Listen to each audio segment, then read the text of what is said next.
يا أيها الذين آمنوا اتقوا الله حق تقاته ولا تموتن إلا وأنتم مسلمون. وقال تعالى: هدى للمتقين الذين يقيمون الصلاة ومما رزقناهم ينفقون. وقال تعالى: وأنفقوا مما رزقناكم من قبل أن يأتي أحدكم الموت.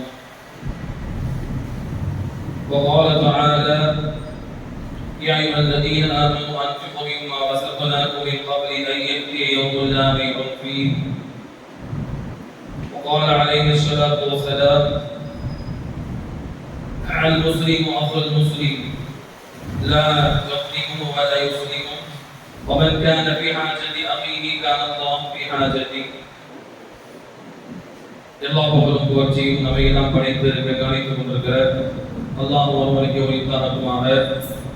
அவனது அன்பும் கிருபையும் அவனால் தேர்வு செய்யப்பட்ட இறை தூதர்கள் யாவரின் மீதும் அதன் வழிவந்த முஸ்லிம்கள் அனைவரின் மீதும் குறிப்பான நம்முடைய தூதர் நம்முடைய உயிரை விட மேலான முஹம்மது ரசூலுல்லாஹ் ஸல்லல்லாஹு அலைஹி வஸல்லம் அவர்கள் மீதும் அன்னாருடைய வாழ்க்கை வழிமுறைகளை தங்களால் இயன்ற அளவிற்கு பின்பற்றி வாழ்ந்த அன்னாருடைய குடும்பத்தார்கள், தோழர்கள், அதன் வழிவந்த இமாம்கள், மக்கள், ஏனைய முஸ்லிம்கள் அனைவரின் மீதும் குறிப்பாக இந்த உலகத்தில் முஸ்லிம்களாக வாழ்ந்து கொண்டிருக்கிற முஸ்லிம்களாக வாழ இருக்கிற எல்லா முஸ்லிம்களின் மீதும் அல்லாஹ்வுடைய அன்பும் கிருபையும் என்றென்றும் நிலவட்டுமாக பிரார்த்தனை செய்வதனாக இந்த ஜும்ஆ பிரசங்கத்தை துவங்குகிறேன்.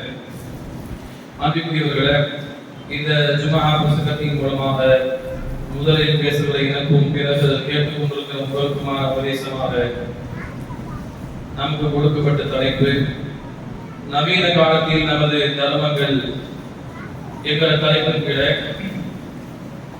தர்மம் செய்யக்கூடிய விஷயத்தை பற்றி இஸ்லாமிய மார்க்கம் எந்த அளவிற்கு வலியுறுத்தி சொல்லி இருக்கிறது,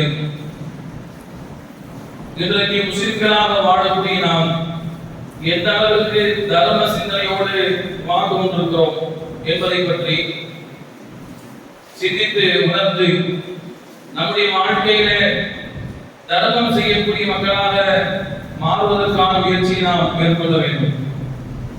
அன்பிற்குரியவர்களே, இந்த இஸ்லாமிய மார்க்கத்தில் எல்லா விஷயமும் மிக ஆணித்தரமாக அற்புதமாக சொல்லப்பட்டிருக்கிறது. அதில் ஒன்றுதான் தர்மம் என்கிற விஷயம். இஸ்லாமிய மார்க்கத்தை போல எந்த ஒரு மதங்களோ கோட்பாடுகளோ சொல்ல முடியாத அளவிற்கு, சொல்லாத அளவிற்கு இஸ்லாமிய மார்க்கம் தான் தர்மத்தை குறித்து மிக அதிகமாக வலியுறுத்தி அதற்கான சிறப்புகளை அதிகமாக சொல்லியிருக்கிறது. தர்மத்திற்கென்று இஸ்லாமிய மார்க்கத்தில் ஏராளமான சிறப்புகள் இருந்தாலும் கூட அதனுடைய முக்கியத்துவத்தை புரிந்து கொள்வதற்கான ஒரு சில விஷயங்களை நாம் தெரிந்து கொள்ள நாம் கடமைப்பட்டிருக்கிறோம். எந்த அளவுக்கு இஸ்லாமிய மார்க்கம் சொல்கிறது, தர்மம் என்பது ஏழை எளிய மக்களுடைய வாழ்வாதாரத்திற்கு மிக உதவி புரியக்கூடிய ஒன்றாக இருக்கிறது. பொருளாதாரம் தான் இன்றைக்கு அடிப்படை தேவையாக இருக்கிறது. உணவு சாப்பிடுவதாக இருந்தாலும், உடை கொடுக்குவதாக இருந்தாலும், நல்ல இடத்தில் தங்குவதாக இருந்தாலும், எதை எடுத்துக்கொண்டாலும் ஒரு மனித வாழ்வுக்கு இந்த காசு பணம், பொருளாதாரம் தான் அடிப்படையான அம்சமாக இருக்கிறது. எல்லா இஸ்லாமிய மார்க்கத்தில் ஐம்பெரும் கடமையில் ஒரு கடமையாக இஸ்லாம் ஜக்காத்தை கொடுத்திருக்கிறது. குறிப்பிட்ட தொகை அடைந்து விட்டால் அதிலிருந்து இவ்வளவு ஜக்காத்தை கொடுக்க வேண்டும் என்று இஸ்லாமிய மார்க்கம் நமக்கு வலியுறுத்தி சொல்கிறது. கட்டாய கடமையில் இஸ்லாமிய மார்க்கம் ஜக்காத்தை வைத்திருக்கிறது. ஏழைகளுடைய கஷ்டங்களை துடைப்பதற்காக ஜக்காத் என்பது மிகப்பெரிய பங்கு வகிக்கிறது. இஸ்லாமில் ஒரு நபர் எல்லா அமல்களையும் எல்லா கடமையும் செய்கிறார், ஜக்காத்தை புறக்கணிக்கிறார் என்றால் அதை கடுமையாக இஸ்லாமிய மார்க்கம் வலியுறுத்தி சொல்கிறது. அல்லாஹ் ரப்பல் ஆலமீன் அதை கடுமையாக எச்சரித்து பல இடங்களில் சொல்றார். அந்த அளவுக்கு இஸ்லாமிய மார்க்கம் இந்த தான தர்ம விஷயத்துல இஸ்லாமிய 50 கடமைகளில் ஒரு கடமையாக ஜக்காத்தை வைத்திருக்கிறது. இங்கெல்லாம் அல்லாஹ் ரப்பல் ஆலமீன் தனக்கு செய்ய வேண்டிய வழிபாடாகிய தொழுகையை பற்றி அல்லாஹ் சொல்வானோ அந்த இடங்களில் எல்லாம் அல்லாஹ் ரப்பல் ஆலமீன் தொழுகைக்கு பின்னால் வலியுறுத்தி திரும்ப திரும்ப இந்த மனித சமுதாயத்திற்கு சொல்லப்படக்கூடிய ஒரு செய்திதான் தர்மத்தை அல்லாஹ் அதிகமாக பேசுகிறான். அல்லதீன யுகீமுன ஸலாத்த வ மிம்மா ரஸக்னாஹும் யுன்ஃபிகூன். இறையச்சவாதிகளை பற்றி அல்லாஹ் சொல்கிறான். அவர்கள் யார் என்றால் அவர்கள் தொழுகை நிலைநாட்டுவார்கள், அதற்கு பின்னால் ஸகாத்தை வழங்குவார்கள், நாம் கொடுத்தவற்றிலிருந்து செலவு செய்வார்கள் என்று அல்லாஹ் ரப்பல் ஆலமீன் அதிகமாக எங்கெல்லாம் தனக்கு நிறைவேற்றக்கூடிய கடமையாகிய தொழுகையை பற்றி அல்லாஹ் பேசுகிறானோ அந்த எல்லா இடங்களிலும் அல்லாஹ் ரப்பல் ஆலமீன் தான தர்மத்தை பற்றி அல்லாஹ் பேசுகிறான் என்றால் எந்த அளவுக்கு இஸ்லாமிய மார்க்கம் தான தர்மத்திற்கு மிகப்பெரிய ஒரு இடத்தை வைத்திருக்கிறது. யோசிக்க நாம் கடமைப்பட்டிருக்கிறோம். நிறைய அல்லாஹ் ரப்பல் ஆலமீன் அதிகமாக சொல்லி காட்டுகிறான். மூமின்களுடைய பண்புகளை பற்றி அல்லாஹ் சொல்கிறான் சூரத்துல் மூமினூன். அதிலே ஒரு பண்பாக சொல்கிறான் வல்லதீனஹும் அனி ஸகாத்தி ஃபாரிதூன். அவர்கள் ஜகாத்தை நிறைவேற்றக்கூடிய மக்களாக இருப்பார்கள் என்று அல்லாஹ் ரப்பல் ஆலமீன் சொல்லி காட்டுகிறான். அவர் மூமினாக இருந்தால் அல்லாஹ்வை நம்பிக்கை கொண்ட மறுமையை நம்பிக்கை கொண்ட ஒரு முஸ்லிமாக மூமினாக இருந்தால் அவருடைய மிகப்பெரிய ஒரு குணமாக இந்த தர்ம சிந்தனை என்பது இருக்க வேண்டும் என்று இஸ்லாமிய மார்க்கம் அந்த அளவுக்கு தர்மத்தை வலியுறுத்தி பேசியிருக்கிறது. யோசித்து பாருங்க, நாம் கடமைப்பட்டிருக்கிறோம். நவீனமான இந்த காலத்தில் இதற்கு எந்த அளவுக்கு தர்ம சிந்தனை நவீனம் அதிகமாக இருக்கிறது. முன்பெல்லாம் இந்த மொபைல் போன் மூலமாக பணம் செலுத்தக்கூடிய அந்த வசதி வாய்ப்புகள் இல்லாத காலத்தில் செய்யப்பட்ட தர்மத்தை விட இன்றைக்கு மொபைல் போன்கள் மூலமாக நவீன சாதனங்கள் மூலமாக அந்த சாதனங்கள் பிறகிய பின்னால் தர்மம் குறைந்திருக்கிறது. எல்லோருடைய பாக்கெட்லயும் மொபைல் போன் இருக்கிறது. முன்பெல்லாம் எல்லோருடைய பாக்கெட்லயும் காசு வரும் சில்லறைகள் நிச்சயமாக இருக்கும். அதற்கான தேவை இருந்தது. ஆனால் இன்றைக்கு நவீனமாக்கப்பட்ட இந்த உலகத்தில் எந்த ஒரு ரூபாயாக இருந்தாலும் கூட மொபைல் போனை எடுத்து ஸ்கேன் செய்து பணம் அறுக்கக்கூடிய அளவுக்கு நவீனங்கள் வளர்ந்திருக்கிறது. அதன் பின்னால் இந்த தர்மம் மறைமுகமாக ஒளிந்து வருகிறது. எல்லோரும் அதை நாம் கண்டிருப்போம், அனுபவித்திருப்போம். முன்பெல்லாம் நம்முடைய பாக்கெட்ல சில்லறை காசுகள் இருக்கும். ஏழை எளிய மக்கள் எப்பொழுது கேட்டு வந்தாலும் அவர்களுக்கு தூக்கி கொடுக்கக்கூடிய அளவுக்கு சந்தர்ப்பம் இருந்தது, சூழல் இருந்தது. ஆனால் இன்றைக்கு நாம் பார்க்கிறோம், இந்த மொபைல் போனுடைய வளர்ச்சிக்கு பின்னால் அதுல பணத்தை அனுப்பிக் கொள்ளலாம் என்று நாம் இலகுவாக அதை பயன்படுத்தி காசு பணங்களை நம்முடைய சட்டை பையில் வைப்பதற்கு நாம் சிரமமாக பார்க்கிறோம். அதன் மூலமாக என்ன ஆனது, இன்றைக்கு கொஞ்ச லட்சம் தர்மங்கள் ஏதோ அடிப்படையில் சென்றது கூட இன்றைக்கு குறைந்து வந்திருக்கிறது. அந்த அளவுக்கு இன்றைக்கு நவீனம் நம்மை தர்ம சிந்தனை விட்டும் தூரமாகக்கூடிய காலத்தில் நாம் வாழ்வோம் என்றால் அவை எந்த அளவுக்கு நாம் அதை நினைவு கூர்ந்து இஸ்லாம் சொல்லக்கூடிய விஷயங்களை கவனத்தில் கொண்டு தர்ம சிந்தனை பக்கம் நாம் திரும்ப நாம் கடமைப்பட்டிருக்கிறோம். அன்றைக்குரியவர்களே, இஸ்லாமிய மார்க்கத்தில் தர்மத்திற்கு நிறைய சிறப்புகள் இருக்கிறது. அல்லாஹ் ரப்பல் ஆலமீன் அல்லாஹ்வுடைய தூதர் ஸல்லல்லாஹு அலைஹி வஸல்லம் அவர்கள் சொல்கிறார்கள், யார் தன்னுடைய ஹலாலான பொருளாதாரத்தின் மூலமாக தர்மங்கள் செய்வாரோ அல்லாஹ் என்ன செய்கிறான், தன்னுடைய வலக்கரத்தை நீட்டி அதை அல்லாஹ் ஏற்றுக்கொள்கிறான். வலக்கரத்தை நீட்டி அல்லாஹ் ஏற்றுக்கொள்கிறான் என்று சொன்னால் அந்த அளவுக்கு அல்லாஹ் அதற்கு முக்கியத்துவம் கொடுக்கிறான். அல்லாஹ் அதை ஏற்றுக்கொண்டு அல்லாஹ்வுடைய தூதர் சொன்னார்கள், சும்மை ரப்பிஹா இஸாஹிபிஹி கமா ரப்பி அஹதுக்கும் ஃபரவ. அதாவது தன்னுடைய குதிரை குட்டியை ஒரு நபர் எப்படி சிறுக அதை வளர்த்து ஆளாக்குவாரோ அதே போல தன்னுடைய ஹலாலான சம்பாத்தியத்தின் மூலமாக தர்மம் செய்யக்கூடிய நபருக்கு அல்லாஹ் ரப்பல் ஆலமீன் அதை தன்னுடைய வலக்கரத்தை நீட்டி பெற்றுக்கொண்டு ஏற்றுக்கொண்டு அல்லாஹ் அதை நன்மையின் புதையலாக அல்லாஹ் மாற்றுகிறான். எந்த அளவுக்கு, ஹத்தா தகூன மிஸ்ல ஜபல், மழை அளவிற்கு அல்லாஹ் ரப்பல் ஆலமீன் அதற்கான நன்மையை அதிகமாக வளர்த்து கொண்டே வருகிறார்.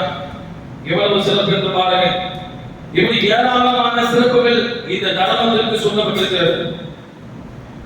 அல்லாஹ்வுடைய தூதர் ஸல்லல்லாஹு அலைஹி வஸல்லம் சொன்னார்கள், அல் முஸ்லிமு அஃபுல் முஸ்லிம் லா யظلمه ولا يسرفه. ஒரு முஸ்லிம் ஏனைய முஸ்லிமுக்கு சகோதரனாக இருக்கிறான். அவனும் அநியாயம் செய்ய மாட்டான், பிறரையும் அநியாயம் செய்வதற்கு அவன் அனுமதிக்க மாட்டான். தன்னுடைய சகோதரனுக்கு நானும் அநியாயம் செய்ய மாட்டான், அநியாயம் செய்வதற்கு பிறரையும் அனுமதிக்க மாட்டான் என்று சொல்லிவிட்டு அல்லாஹ்வுடைய தூதர் ஸல்லல்லாஹு அலைஹி வஸல்லம் அவர்கள் தொடர்ந்து சொன்னார்கள், மன் கான ஃபீ ஹாஜதி அஹீஹி கான அல்லாஹு ஃபீ ஹாஜதி. சுப்ஹானல்லாஹ். யார் தன்னுடைய சகோதரருடைய தேவையை நிறைவேற்றக்கூடிய விஷயத்தில் ஈடுபடுகிறாரோ அவருக்கு அல்லாஹ் குர்ஆனில் அவருடைய தேவையை நிறைவேற்றக்கூடிய விஷயத்தில் அல்லாஹ் ஈடுபடுகிறார் என்று சொன்னார்கள். எவ்வளவு பெரிய சிறப்பு! இன்றைக்கு மக்களுடைய சிரமங்களை தேவைகளை நிறைவேற்றக்கூடிய இடத்தில் இருக்கக்கூடியது இந்த தான தர்மம். அதிகமான பொருளாதாரம் தான் இன்றைக்கு மக்களுடைய தேவையை நிறைவேற்றக்கூடிய இடத்தில் இருக்கிறது. அதை பற்றி அல்லாஹ்வுடைய தூதர் சொன்னார்கள், அப்படி யார் தன்னுடைய சகோதரனுடைய தேவையை நிறைவேற்றக்கூடிய இடத்தில் இருப்பாரோ அல்லாஹ் என்ன செய்கிறான், அவருடைய தேவையை நிறைவேற்றக்கூடிய இடத்தில் அல்லாஹ் இருப்பார் என்று சொன்னார்கள். யோசித்து பாருங்கள், எந்த அளவுக்கு இதற்கு சிறப்பு இருக்கிறது. அப்படிப்பட்ட தர்ம சிந்தனை இன்றைக்கு நாம் எந்த அளவுக்கு அதை தர்ம சிந்தனையோடு நாம் நாட்களை கழித்துக் கொண்டிருக்கிறோம். அது மாத்திரமல்ல, அல்லாஹ்வுடைய தூதர் ஸல்லல்லாஹு அலைஹி வஸல்லம் சொன்னார்கள், மாமின் யௌமின் யஸ்பிகுல் இபாது ஃபீஹி இல்லா மலகான் யன்சிலானி ஃபயகூல் அஹதுஹுமா அல்லாஹும்ம அஅதி முன்ஃபிகன் கலபன் ويقول الآخر اللهم أعطي ممسكا تلفا. யார் காலையில் ஒரு மூமின் காலை பொழுதை அடைந்த பொழுது அல்லாஹ் என்ன செய்கிறான் என்றால் இந்த உலகத்திற்கு 2 மலக்குமார்களை அனுப்புகிறான். யாரெல்லாம் தினந்தோறும் தர்மங்களை செய்கிறார்களோ அவருக்காக பிரார்த்தனை செய்வதற்கு ஒரு மலக்கு அல்லாஹ் அனுப்புகிறான். அவர் அல்லாஹ் பிரார்த்தனை செய்கிறார், யா அல்லாஹ், இவர் நீ கொடுத்த பொருளாதாரத்தின் மூலமாக நீ சொன்ன அடிப்படையில இவர் செலவு செய்து கொண்டிருக்கிறார். எனவே நீ இவருக்கு அதிகமாக கொடுப்பாயாக என்று நம்முடைய பொருளாதாரத்தின் வழக்கத்தை வேண்டி அந்த வழக்கு வாசிக்கிறார். அடுத்து இன்னொரு வழக்கு யார் அப்படி பொருளாதாரத்தில் இருந்து பெற்றுக்கொண்டு அதை தான தர்மம் செய்யாமல் கஞ்சத்தனம் காட்டுகிறாரோ அவருக்கு எதிராக இன்னொரு வழக்கு வாசிக்கிறார். தினந்தோறும் நடக்கக்கூடிய சம்பவம். அந்த வழக்கு என்ன சொல்றாரு, இறைவா, யார் வந்து பொருளாதாரத்தை தடுத்து வைத்துக் கொள்கிறாரோ அவருக்கு நீ அவரை பொருளாதாரத்தில் நாசத்தை ஏற்படுத்துவாயாக என்று எதிராக பிரார்த்தனை செய்கிறார். யோசித்து பாருங்க, எந்த அளவுக்கு இஸ்லாமிய மார்க்கத்தில் ஒரு முஸ்லிமாக இருந்தால் கட்டாயம் தர்ம சிந்தனையோடு இருக்க வேண்டும் என்பதற்கு இஸ்லாமிய மார்க்கம் எந்த அளவுக்கு சொல்கிறது. இப்படியாக நிறைய செய்திகளை நாம் அடுக்கிக் கொண்டே போகலாம். அவ்வளவு இஸ்லாமிய மார்க்கம் நமக்கு தர்ம சிந்தனையை பற்றி அதிகமாக சொல்லி இருக்கிறது. அதே போல இன்னைக்கு ஷைத்தான் என்ன செய்வான், ஷைத்தான் வந்து தர்மம் கொடுக்காத, காசு பணத்தை கொடுக்காத, உனக்கு பொருளாதாரத்துல குறைவு ஏற்பட்டுவிடும், வறுமை வந்துவிடும் என்று ஷைத்தான் பயமுறுத்துகிறான். இன்றைக்கு பாருங்க, எவ்வளவோ விஷயங்களை நம்ம சர்வ சாதாரணமாக அதனுடைய எண்ணிக்கை கணக்கில் பார்க்காமல் நிறைய செலவு செய்வோம். மொபைல் போனுக்கு ரீசார்ஜ் செய்வோம், அதில் எவ்வளவு செலவுகளை செய்கிறோம். இன்றைக்கு சர்வ சாதாரணமாக ஒரு நாளில் நாம் செய்யக்கூடிய அந்த செலவுகள் எவ்வளவு இருக்கிறது, அதில் வீண் விரயமான செலவுகள் அதிகமாக இருக்கும். ஆனா அதையெல்லாம் என்ன செய்ய மாட்டோம், கணக்கில் வைக்க மாட்டோம். ஆனா யாருக்காவது 5, 10 எடுத்து கொடுப்பதாக இருந்தால் அங்கே உள்ளத்துல ஒரு விதமான வறுமையை பற்றிய பயத்தை சிந்தனையை ஷைத்தான் போடுறான். அடுத்து அல்லாஹ் சொல்றான், அஷைத்தான் யஇதுக்கும் ஃபக்ர வ யஅமுருக்கும் பில் ஃபஹ்ஷா. அதாவது ஷைத்தான் என்ன செய்யறான் சொன்னா, உங்களுக்கு அவன் வறுமையை குறித்து எச்சரிக்கை செய்கிறான். அல்லாஹ் என்ன செய்யறான் தெரியுமா? வல்லாஹி யஐதுக்கும் மஃபிரத்தன் மின்ஹு வ ஃபضلا. நீங்கள் அப்படி தான தர்மம் செய்தால் உங்களுக்கு அல்லாஹ் பாவ மன்னிப்பை வழங்குவதாக, வ ஃபضலன் சிறப்பு அதிகமான அபிவிருத்தியை செய்வதாக அல்லாஹ் வாக்குறுதி அளிக்கிறான். அப்படி யாருடைய அந்த வாக்குறுதியை நம்பி நாம் செயல்படுகிறோம் என்பதை யோசிக்கிறோம். எவ்வளவு மீது வழியை செய்வோம், ஆனா 5 10 4 பேருக்கு கொடுப்பதற்கு அதிகமாக நாம் யோசிக்கிறோமா இல்லையா? எல்லோரும் தான் பேசுகிற நானாக இருந்தாலும் கேட்கிற நீங்களாக இருந்தாலும் அப்ப இந்த சிந்தனை யார் மூலமாக வருகிறது? ஷைத்தான் ஏற்படுத்தக்கூடிய ஒரு சிந்தனை. எனவே ஒரு முஸ்லிமை பொறுத்தவரையில் அல்லாஹ் வழங்கி இருக்கிற வாக்குறுதி அளித்திருக்கிற அந்த விஷயத்தில் அதிகமாக நம்பிக்கை வைத்து அல்லாஹ் சொன்ன அடிப்படையில் தான தர்மத்தை அதிகமாக கொடுக்க வேண்டும். அன்பானவர்களே, இந்த தான தர்மத்தை பொறுத்தவரையில அதுல எது சிறந்த தான தர்மமோ அதை நமக்கு மார்க்கம் சொல்கிறது. இல்லாத தான தர்மம் கொடுப்போம், ஆனா எதை சிறந்த தர்மமாக மார்க்கம் சொல்கிறது? அல்லாஹ்வுடைய தூதர் ஸல்லல்லாஹு அலைஹி வஸல்லம் சபைக்கு ஒரு மனிதர் வருகிறார், வந்து கேட்கிறார், யா ரசூலல்லாஹ் ஐயு ஸதகத்தின் அஅஸமு அஜ்ரன். அல்லாஹ்வுடைய தூதர் அவர்களே, நன்மையால் எது அதிகமான நன்மை பெற்று தரக்கூடிய தான தர்மம் என்று கேட்கிறார். கேள்வி என்ன? அதிகமாக நன்மை பெற்று தரக்கூடிய தான தர்மம் எது என்று கேட்கிறார். அப்பொழுது அல்லாஹ்வுடைய தூதர் ஸல்லல்லாஹு அலைஹி வஸல்லம் சொன்னார்கள், வாசத்தை கவனிங்கள், இன் தஸத்தக வ அன்த ஸஹீஹுன் ஷஹீஹுன் தக்ஷல் ஃபக்ர வ தஅமுல் கினா. அதாவது நீ வறுமையை, பொருளாதார தேவையை அதிகமாக உணர்ந்திருக்கக்கூடிய நிலைமை, வறுமையை பற்றி அஞ்சக்கூடிய, பொருளாதாரத்தின் மீது அதிகமாக தேவை உடைய நிலையில் பொருளாதாரம் எனக்கு தேவை இருக்குது, அந்த பொருளாதாரத்தை செலவு செய்தால் நாளைக்கு நான் என்ன செய்வேன் என்று அந்த பொருளாதாரத்தின் தேவை உள்ள நிலையில், அதே போல செல்வத்தின் மீது ஆசை உள்ள நிலையில் நீ செய்யக்கூடிய தர்மம் தான் அல்லாஹ்வுடைய மிக சிறந்த நன்மை அதிகமாக பெற்று தரக்கூடிய தர்மம் என்று சொன்னார்கள். தேவைக்கு போக அதிகமாக கிடக்குது, அதை தூக்கி கொடுப்பதும் தேவை இருந்தாலும் நான் அல்லாஹ்வுடைய பாதையில் தர்மம் செய்தேன். என்னை விட அதிகமாக சிரமப்படக்கூடிய மக்கள் இருக்கிறார்கள். எனக்கு தேவை நாளைக்கு இருக்குது, ஆனா அவருக்கு தேவை இன்றைக்கே இருக்கிறது. எனக்கு தேவை அவசரம் கிடையாது, ஆனால் அவருக்கு தேவை அவசரமாக இருக்கிறது என்றால் நான் அந்த சமயத்தில் என்னுடைய தேவையை விட அவருடைய தேவையை நான் முக்கியத்துவப்படுத்த வேண்டும். அப்படி நான் தனக்கு தேவை இருப்பதை கருத்தில் கொண்டு பொருளாதாரத்தின் மீது ஆசை இருந்தாலும், தனக்கு தேவை இருக்கிறது என்கிற நிலைமை இருந்தாலும், அந்த நிலைமையில் எவர் தான தர்மத்தை செய்வாரோ அதுதான் அதிகமாக நன்மையை பெற்று தரக்கூடிய தர்மம் என்று அல்லாஹ்வுடைய தூதர் ஸல்லல்லாஹு அலைஹி வஸல்லம் அவர்கள் அவருக்கு சொன்னார்கள் என்று நாம் பார்த்தோம். யோசித்து பாருங்கள். அப்படி என்றால் எந்த அளவுக்கு இந்த தான தர்மம் எவ்வளவு சிறப்புக்குரியது என்று நாம் புரிந்து கொள்ளலாம். அதே போல இந்த தான தர்மத்தை பொறுத்த வரைக்கும் அதற்கு தான் அதிகமான சிறப்பு இருக்கிறது. எந்த அளவுக்கு அந்த தான தர்மத்தை நாம் முறையான நன்மை பெற்றுத் தரக்கூடிய ஒன்றாக நாம் அமைத்துக் கொள்ள வேண்டும். அதில் ஒன்று தான் சதகத்துல் ஜாரியா சொல்லக்கூடிய மறுமை நாம் இறந்த பின்னாலும் நமக்கு நன்மை சேரக்கூடிய விஷயத்தை நாம் செலவு செய்ய வேண்டும். பள்ளிவாசல் கட்டுவது, மதரசாக்கள் கட்டுவது, இதற்காக நாம் என்ன செய்யணும்? அதற்காக அதிகமாக நாம் பொருளாதாரத்தை செலவு செய்ய வேண்டும். இது என்ன செய்யும்? நம்முடைய பொருளாதாரம் நம்முடைய மரணத்திற்கு பின்னாலும் அதை கொண்டு மக்கள் பயன்படக்கூடிய ஒன்றாக இருக்க வேண்டும். அதை நாம் கவனத்தில் கொள்ளணும். அப்ப தான தர்மத்தை சதகத்துல் ஜாரியாக நாம் அமைத்துக் கொள்வது தான தர்மங்களில் சிறந்த ஒன்றாக மார்க்கம் நமக்கு சொல்லித் தருகிறது. ஒரு அடியான் இறந்துவிட்டால் 3ஐ தவிர எல்லாமே அவனை விட்டு துண்டிக்கப்படுகிறது என்று அல்லாஹ்வுடைய தூதர் சொல்லிவிட்டு சொன்னார்கள். அதில் ஒன்றுதான் என்ன? சதகத்துன் ஜாரியா, மரணத்திற்கு பின்னால் நிரந்தரமாக நன்மை விட்டு தரக்கூடிய தர்மமாக இருக்கிறது. எனவே அதை நம்ம கவனத்தில் கொள்ளணும்.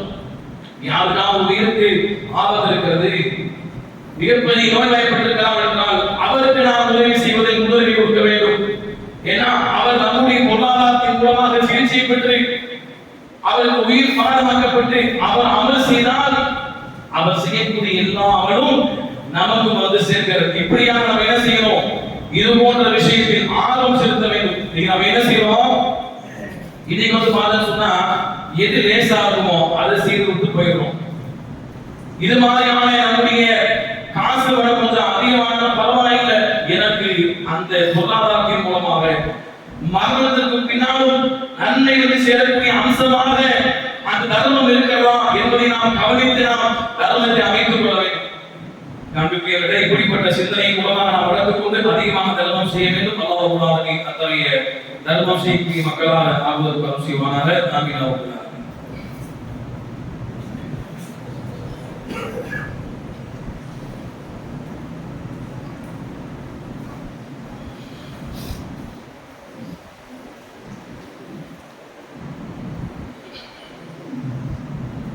அல்ஹம்துலில்லாஹ் வஸ்ஸலாத்து வஸ்ஸலாமு அலா நபியினா முஹம்மத். நபிக்குரிய தான தர்மத்தினுடைய அந்தஸ்தை பற்றி இஸ்லாம் சொல்லக்கூடிய அம்சங்களை பற்றி நாம் பார்த்தோம். அதே போல எந்தெந்த அடிப்படையில் நம்முடைய தான தர்மத்தை நாம் அமைத்துக் கொள்வது சிறந்ததாக இருக்கிறது என்று நாம் பார்த்தோம். அதில் ஒன்று, நம்முடைய தான தர்மத்தை நமக்கு தேவை இருந்தாலும் நம்மை விட அதிகமாக தேவையுடைய மக்களுக்கு நமக்கு தேவை இருந்து பொருளாதாரத்தின் மீது ஆசை இருந்த நிலையில் நாம் தான தர்மம் செய்வது. இரண்டாவது, நம்முடைய பொருளாதாரத்தை நோய்வாய்ப்பட்ட சிரமத்தில் தவிக்கக்கூடிய அல்லது அதற்கு நிகரான நம்முடைய பொருளாதாரத்தை கொண்டு அந்த பொருளாதாரம் நம்முடைய மரணத்திற்கு பின்னாலும் பயன் தரக்கூடியதாக இருக்க வேண்டும் என்ற அடிப்படையில் அந்த தர்மத்தை நாம் அமைத்துக் கொள்ள வேண்டும். அதில் அதிகமாக ஆர்வம் செலுத்தணும். அடுத்து மூன்றாவதாக இந்த தான தர்மத்தில் சிறந்த தர்மம் என்னவென்றால், இன்றைக்கு நவீனமாக்கப்பட்ட காலத்தில் இன்றைக்கு பின்பற்றுவதற்கு மிக கடினமான ஒன்றுதான் தான தர்மங்களை மறைத்து கொடுப்பது. தான தர்மத்தை பிறருக்கு காட்டாமல் மறைத்து கொடுப்பது, இதுதான் சிறந்த தர்மமாக இருக்கிறது. அல்லாஹ் குர்ஆனில் சொல்றான், இத்துபுது ஸலகாத்தி ஃபனைமாஹிய, நீங்கள் தான தர்மத்தை நன்மை இருக்குமானால் அதை நீங்கள் வெளிப்படுத்தி கொடுக்கலாம்.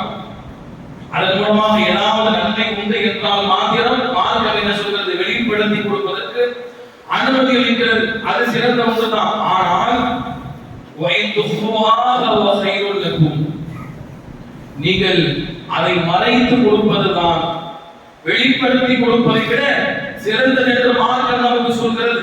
இன்றைக்கு நீங்க பாருங்க, இந்த நவீனமான காலத்துல இந்த தான தர்மம் எப்படி அமைக்கிறது? அதிகமான நிலைமைகளை நம்ம பார்க்கிறோம். ஒருவருக்கு உதவி செய்வது, அதை போட்டோ பிடிப்பது, படம் பிடிப்பது, நாம இவ்வளவு உதவி செய்தோம், எங்க ஜமாத் இவ்வளவு உதவி செய்தது, எங்க இயக்கம் இவ்வளவு உதவி செய்தது, எங்க ட்ரஸ்ட் இவ்வளவு உதவி செய்தது என்று மக்களுக்கு வெளிப்படுத்தி காட்டக்கூடிய நிலைமையை பார்க்கிறோம். யோசித்து பார்க்கணும்.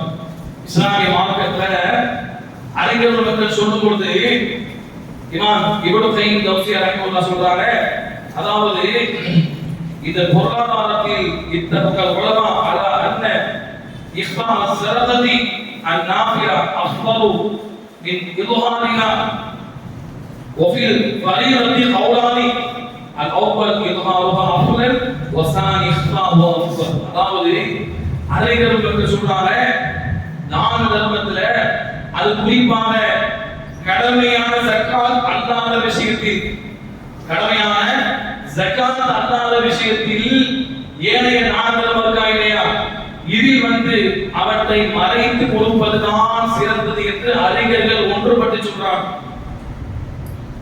வெளிப்படுத்தி கொடுப்பதற்கு நன்மை இருந்தால் செய்யலாம், அனுமதி உண்டு. ஆனால் கடமை அல்லாத ஜகாத் அல்லாத விஷயத்தை பொறுத்தவரையில் அதில் அவற்றை மறைத்து கொடுப்பதா சிறந்தது.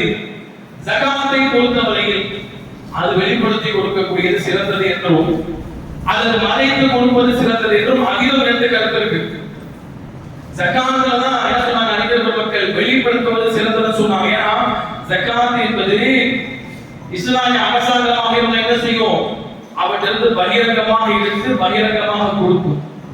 அந்த சமயத்தில் வெளிப்படுத்துவது அங்க அவசியமாகிறது. ஜகாத்தை வெளிப்படுத்தினால்தான் முஸ்லீமா இல்லை என்று நாம் அடையாளம் கண்டுகொள்ள முடியும். ஜகாத்தை கொடுக்காதவர் இறைவனை மறுத்தவருக்கு சமம் என்று குர்ஆன் சொல்லுது. அப்ப ஜகாத்தை தவிர உள்ள மற்ற தான தர்மங்களை பொறுத்தவரையில் அவற்றை மறைத்து கொடுப்பதுதான் சிறந்தது.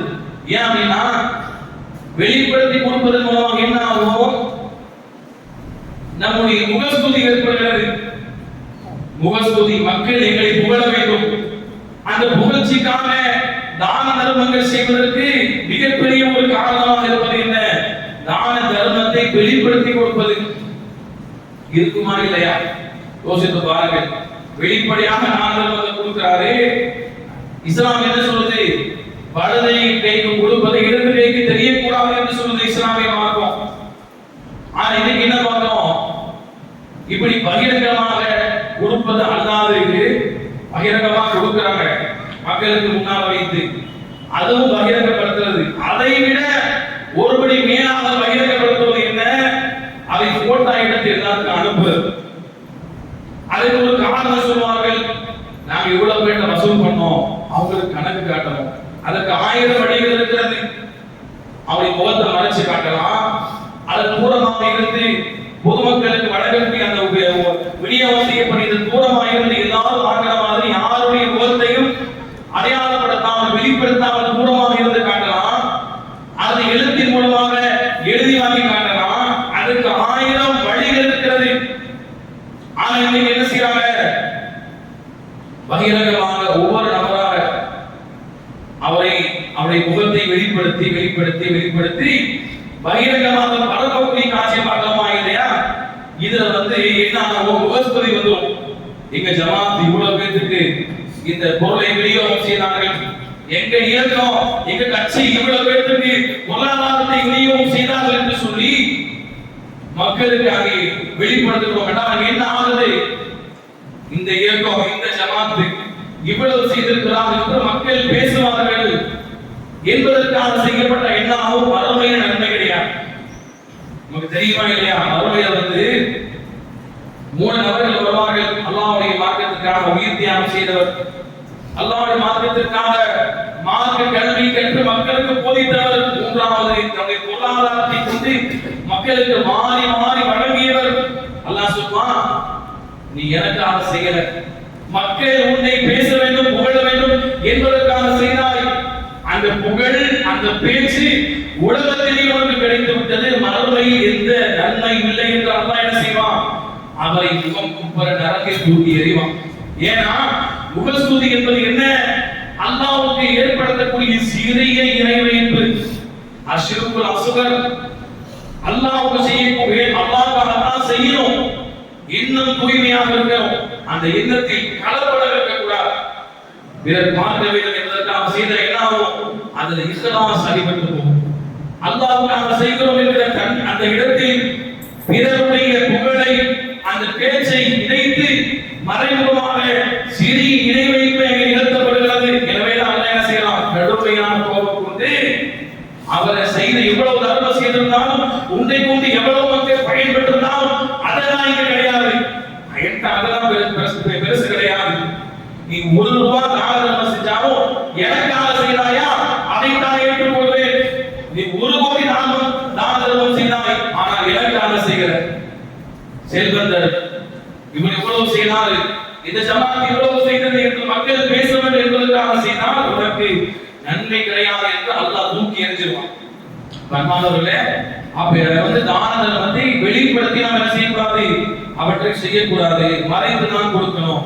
இதுல இன்னொரு விஷயத்தை பாத்தீங்கன்னு சொன்னா, இந்த போட்டோ எடுத்து காட்டுவது என்ன, அது எந்த இடத்தில் இருக்கிறது, பொதுவாக முந்தைய காலத்துல இந்த நவீனமான காலம் இல்லாத காலத்துல பகிரங்கமா கொடுக்கறதுனா என்ன, நம்ம கொடுத்துட்டு இருப்போம், நம்ம அறியாம சிலர் மாற்றுவாங்க.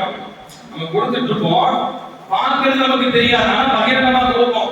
மக்கள் பார்ப்பாங்க, பார்க்க மாட்டாங்க, அதெல்லாம் கவனிக்க மாட்டோம், ஆனா பார்க்க வாய்ப்பு இருக்கு. அதுதான் முந்தைய காலத்தில் இருந்தது நிலைமை. இன்னைக்கு எப்படி ஆகிவிட்டது? நவீனமாக்கப்பட்ட காலத்தில் நாம அதை எடுத்து பிறருக்கு சொல்லி காட்டுவதை போல அது மாறிவிட்டது. போட்டோ எடுத்து பரப்புறமா இல்லையா, அது எப்படி ஆகிவிட்டது? நாம சொல்லி காட்டுவது, வெளிப்படுத்துவது என்பது அதை விட ஒரு கூடுதலாக இஸ்லாமிய மார்க்கம் தடை செய்வது என்ன? அது சொல்லி காட்டுவது. பகிரங்கமாக கொடுப்பது கூடுமா கூடாதாங்கிறதா கருத்து வேறுபாடு. அதில் எல்லா அறிஞர்களும் என்ன சொன்னாங்க? அதை மறைத்து கொடுப்பதா சிறந்ததுன்னு சொன்னாங்க. ஏதாவது தேவை இருந்தா என்ன செய்யலாம்? பிறர் பார்த்து நம்மை பார்த்து உதவி செய்வாங்க. அப்படி தேவை இருந்தா பகிரங்கமா கொடுக்கலாம், வெளிப்படையா வைத்து கொடுக்கலாம். ஆனா அதை மீறி என்ன, போட்டா எடுத்து மக்களுக்கு காட்டுறோம் இல்லையா, எங்க ஜமாத் இவ்வளவு செய்தது, இவ்வளவு மக்களுக்கு விநியோகம் செய்தது என்று நம்ம காட்டுறோமா இல்லையா? இது என்ன, நாம் செய்த தர்மத்தை வெளிப்படுத்துவதல்ல, அதையும் தாண்டி அவற்றை சொல்லி காட்டுவது. அல்லாஹ் சொல்றான், வலா துபதிலு சதகாத்திக்கும் பில் மன்னி வல் அதா. இப்படி எல்லாம் நீங்க சொல்லி காட்டி உங்களுடைய தான தர்மத்தை அழித்துக் கொள்ளாதீர்கள் என்று அல்லாஹ் சொல்றான். நம்முடைய நன்மைகள் வீணாகிவிட்டது. நிறைய மக்கள் அதுக்காக உழைக்கிறாங்க. அவங்க தியாகங்கள் வரவேற்கப்பட வேண்டியது. உழைத்து அதை வசூல் செய்து மக்களுக்கு கொண்டு போய் சேர்க்கிறாங்க. ஆனா மார்க்கம் சொன்ன அடிப்படையில் அதை செயல்படுத்தாமல் நவீனமான இந்த உலகத்துல எல்லாரும் செய்யற மாதிரி நாங்களும் செய்யறோம் சொல்லி கிளம்பினா என்ன ஆகும்? சொல்லி காட்டக்கூடிய, வெளிப்படுத்துவதை தாண்டி சொல்லி காட்டக்கூடியது என்ன? நம்முடைய தர்மத்தை அழிக்கக்கூடிய ஒன்றாக இருக்கிறது என்று மார்க்கம் நமக்கு சொல்லுது. அதே போல அதிக சொன்னா, இன்றைக்கு இந்த பகிரங்கமா கொடுக்கக்கூடிய நம்ம போய் வாங்கணும்னா நம்ம போட்டோ பிடிச்சு போட்டுருவாங்க. அதற்கு பயந்து கொண்டு, அதற்கு சங்கடப்பட்டு கொண்டு எத்தனை பேர் தேவை இருந்தாலும் நான் வாங்க மாட்டேன், இப்படி போட்டோ பிடிச்சு போடுறாங்களே, ஒதுக்கி போவாங்களா இல்லையா? யோசிச்சு பாருங்க. ஒதுக்கி போவாங்களே. அல்லாஹ் குர்ஆன்ல சொல்றான், என்ன சொல்றான்? இது புகரா இல்லதீன உஸிரு ஃபீ சபீலில்லாஹ் லா யஸ்ததீஊன தர்பன் ஃபில் அர்த். சில மக்கள் இருப்பாங்க, அல்லாஹ்வுடைய மார்க்கத்திற்காக உழைத்துக் கொண்டிருப்பார்கள். அவங்க பறந்து திரிந்து மற்ற வேலைகளை பார்ப்பதற்கு இயலாமல் இருப்பார்கள். யஹ்சபுஹுல் ஜாஹிலு அக்னியா மினத் தஅஃபுஃப். அறியாத மக்கள் என்ன செய்வாங்கன்னா, அவர்களுடைய வெளி தோற்றத்தை பார்த்து அவங்க யாரும் என்ன செய்ய மாட்டாங்க, எஸ் அதுவன் நாசை ஹாஃபா, மக்கள்கிட்ட போய் அப்படி கொடுங்க இப்படி கொடுங்க, எனக்கு இந்த தேவை இருக்குது அந்த தேவை இருக்குது சொல்லிலாம் கேட்டு வாங்க மாட்டாங்க. அப்படி கேட்டு வாங்காத மக்களை பார்க்கும் போது என்ன நினைப்பாங்க மக்கள்? இவருக்கு தேவை இல்லை போல, இவருக்கு தேவை இல்லை போல என்று நினைத்துக் கொள்வார்கள் என்று அல்லாஹ் சொல்றான். சொல்லிவிட்டு தாரிஃபும் பிஸீமா, அவர்களுடைய மறைவான அடையாளங்களை கொண்டு அவர்களுக்கு தேவை உள்ளது என்று நாம் அறிந்து கொள்ளலாம் என்று அல்லாஹ் சொல்றான். அப்ப அல்லாஹ்வே சில மக்கள் என்ன செய்வாங்க, அதாவது நம்ம இப்படி வெளிப்படுத்தி கொடுக்கும் போது, வெளிப்படுத்தி போட்டோ எடுத்து கொடுக்கும் போது என்ன செய்வாங்க, சங்கடப்பட்டு கொண்டு தேவை இல்லாமல் வாங்குவதற்கு தவிர்ப்பார்கள். அப்ப உண்மையான தேவையுள்ள மக்களுக்கு போய் சேராமல் தடுப்பது இன்றைக்கு நவீனமாக்கப்பட்ட இந்த முறை என்பதை நாம் புரிந்து கொள்ளும். அதே போல இன்னொரு முசீபத்தை நான் சொன்னா, இன்றைக்கு இந்த ஜகாத்துடைய பொருளாதாரம் தான் முஸ்லிம்களுடைய ஒரு தூணாக இருக்கிறது. அதை முறையாக நம்ம கொடுக்கணும். ஏழைகள் யார், அதில் அதிக தேவையுடைய ஏழைகள் யார் என்பதை எல்லாம் பிரித்து அறிந்து அவங்களுக்கு நம்ம கொடுக்கணும். இப்ப ஒரு ஊர்ல 50 ஏழைகள் இருக்கிறாங்கன்னு சொன்னா, அதுல அதிக தேவையுடையவர்கள் 5 பேர் தான் இருப்பாங்க. மீதம் இருக்கக்கூடிய மக்கள் எப்படியா சிரமப்பட்டு ஓட்டை கொள்வார்கள் வாழ்க்கையை. ஆனா அந்த 5 பேர் இருக்காங்க இல்லையா, அவங்க தான் அதிகமாக தேவையுடைய மக்கள் இருப்பாங்க. நம்ம என்ன செய்வோம், இந்த 5 நபருக்கு தான் கொடுக்கணும். இன்னைக்கு என்ன செய்யறாங்க, நவீனமான இந்த காலத்துல இந்த தான தர்மம் என்ற பெயர்ல பல இயக்கங்களாக பிரிந்து, ஜமாத்துகளாக பிரிந்து பொருளாதாரத்தை நாசப்படுத்தக்கூடிய, பங்குக்கு மேல் பங்காக போட்டு கொடுக்கக்கூடிய காட்சியை பார்க்கலாம். 5 பேருக்கு போய் அந்த 5 பேருடைய தேவை முழுமையாக நிறைவேறி அந்த 5 பேரும் கடல் தொல்லை விட்டு வெளியே வியாபாரத்தில் முன்னேறி அவர்கள் ஜகாத் கொடுக்கக்கூடிய நபராக உருவாக்கப்படுவதற்கு பகரமாக இன்றைக்கு என்ன செய்யப்படுகிறது? 5 பேருக்கு போகக்கூடியது 50 பேருக்கு போகும். அப்ப என்ன ஆகும்? சாதாரண தர்ம மாதிரி போயிடும். சாதாரண தர்மம்னா கொடுக்கிறான், அதுல நிபந்தனை கிடையாது. இந்த ஜகாத்தை பொறுத்தவரையில் அது முறையாக ஏழைகளை உருவாக்க கூடாது. நம்ம பார்க்கிறோம் இந்த நவீனமான இந்த காலத்துல எப்படி இயக்கங்களாக ஜமாத்தங்களாக பிரிந்து கூறு போட்டு நாங்க 50 பேருக்கு 100 பேருக்கு நாங்க கொடுக்கிறோம் ஜகாத்து பொருளாதாரம் சொல்லி அந்த பேருக்குள்ள என்ன அல்லாஹ் உள்ளத்தை அறிந்தவர். ஆனா வெளிப்படையான விஷயத்தை வைத்து மார்க்க சட்டம் என்ன வெளிப்படுத்தக் கூடாது. அங்க இதெல்லாம் சரிபட்டு போய்விடுகிறது. அப்ப இந்த ஜகாத் பொருளாதாரம் கூறு போடப்பட்டு ஏழைகள் 5 பேருக்கு போறது 50 பேருக்கு போன என்ன ஆகும்? அந்த மாச தேவைக்கு மட்டும்தான் அவங்களுக்கு செலவு இல்லாமல் முழுமையாக அவருடைய ஏழ்மை ஒழிக்கு நீக்கப்படாது, ஏழ்மை அங்கே முறையாக அகற்றப்படாது. அப்ப இந்த நவீனமான இந்த காலத்துல இந்த பொருளாதாரம் கூறு போடப்படுவதன் மூலமாக ஏழைகளாக வாழ்கிறார்கள். அது முறையாக ஏழ்மை தீர்த்து வைக்கக்கூடிய முடியாத ஒரு நிலைமைக்கு தள்ளப்படுகிறது என்பதை புரிந்து கொள்ள வேண்டிய நிறைய வரக்கூடிய காலத்தில் இது போன்ற விஷயத்தை கவனத்தில் கொண்டு அதிகமாக மார்க்கம் சொன்ன அடிப்படையில் நம்முடைய மற்ற விஷயத்தை நம்முடைய சுய லாபங்களை மற்ற விஷயங்களை ஒதுக்கி வைத்துவிட்டு அல்லாஹ்விற்காக இஹ்லாஸான முறையாக நாம் தர்மத்தை செய்து அதன் மூலமாகத்தான் இஸ்லாமிய சமுதாய மக்கள் அதன் மூலமாக பொருளாதார விஷயத்தில் தன்னிறைவு பெற்று வரக்கூடிய மக்களாக மாறுவார்கள். அல்லாஹ் ரப்பல் ஆலமீன் அத்தகைய நன்மக்களாக மாறுவதற்கு அருள் செய்வானாக. ஆமீன் யா ரப்பல் ஆலமீன். அகூலு கௌலி ஹாதா அஸ்தக்ஃபிருல்லாஹி வ லக்கும் வஸாயிரில் முஸ்லிமீன ஃபஸ்தக்ஃபிரு இன்னஹு ஹுவல் கஃபூருர் ரஹீம்.